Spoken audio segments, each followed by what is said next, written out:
faith back into place. Baldwin stresses dismay at the suggestion that the retribution visited upon an unbeliever is nothing less than damnation. Baldwin's is dead on criticism as only Baldwin could write it. The filmmakers are theologically illiterate, historically fatuous, socially adolescent. In his own life, Baldwin encountered what Isaiah Berlin defined in his 4 essays on liberty as the only true evils of our time: injustice, poverty, slavery, ignorance. Focusing on a crimson pan with a pitchfork seems a perverse enterprise when real, life-destroying evil lurks in every pocket of the globe.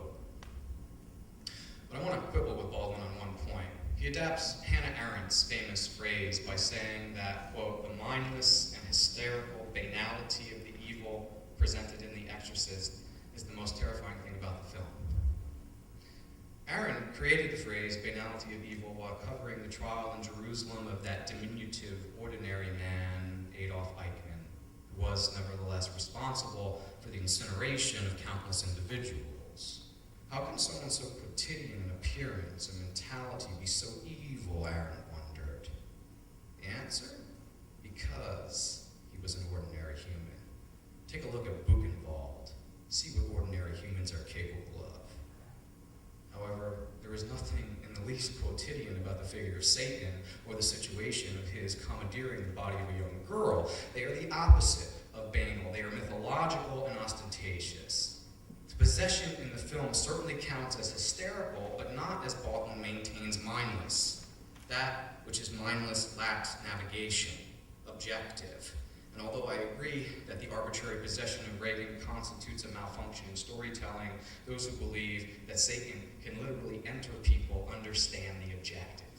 Evil for evil's sake, holding souls hostage to hurt God, to claim converts. Satan, like God, is both bitter and lonely.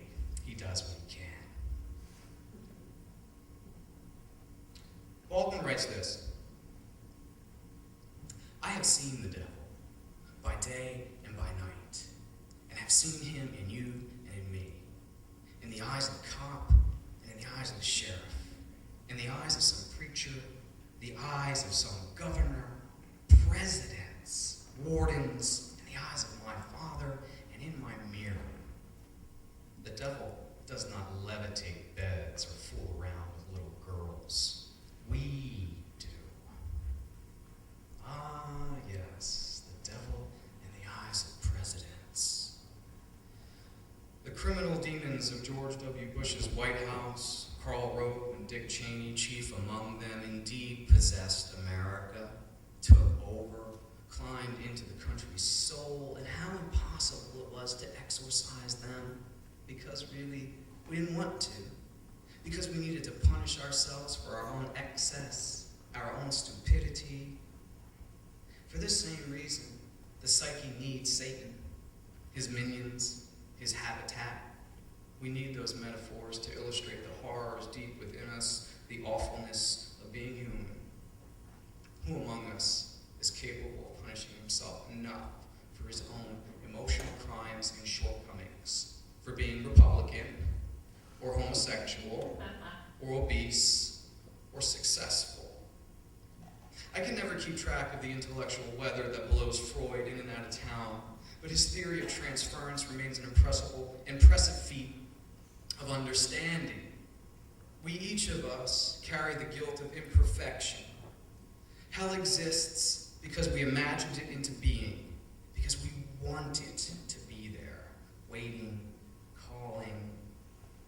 We secretly suspect we deserve those torments. When that maniac, Pope Gregory the Great, devised the 7 deadly sins in the 6th century, he damned the world and all its corporeal splendor. He banished us to Hades for being put together, not with belts and bolts, but with bone and blood. What an unspeakable paradox. Deny life so that you may live.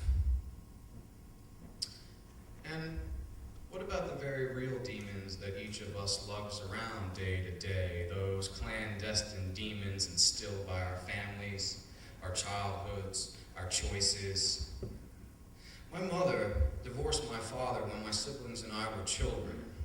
She fled from New Jersey to Manhattan with a millionaire banker, married him, denied her children as many times as Peter denied Christ, then lost her mind when the banker divorced her 10 years later. She committed suicide with alcohol and pills just after Christmas in 2007. We had maintained only sporadic contact over the years. I know that she tormented herself with guilt, with regret, came to be quite alone in the world, unable to find another partner, her beauty fading, her bank account empty. This woman, who had nearly given birth to me in a theater while watching a film about demonic possession, would herself come to be possessed by her own mistakes, by devils that no priest, and in her case, no doctor, no amount of time could ever expel. Thank you so much.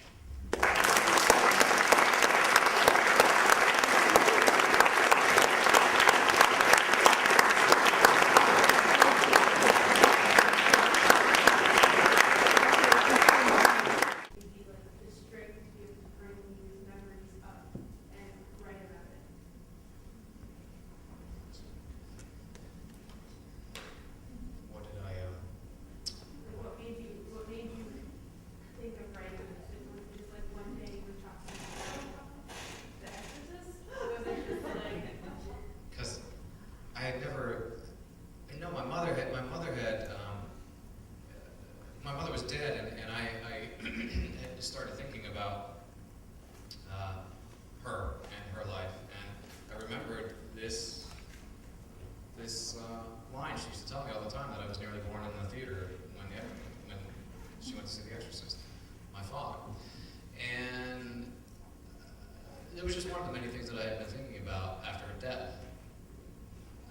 It happened to be right around Halloween, and then Halloween, the next Halloween, she died in December, and then I was thinking, and then on Halloween night, The Exorcist was on, and I had never seen it. It was this movie that I had heard about my whole life. So I watched it, and I said, this scared my mother? What was she? I mean, are you kidding? Like, at least, tell me a story about something. I mean, it was just such a silly movie, and so there was a confluence of things. I think any piece that you're going to write comes to be after a confluence of events, ideas, and so forth. I had been, it took my mother's death, I think. If there was any impetus, that was the impetus. But I had been thinking about watching The Exorcist for years, and I was so taken by its stupidity that I wanted to sit down and write about it and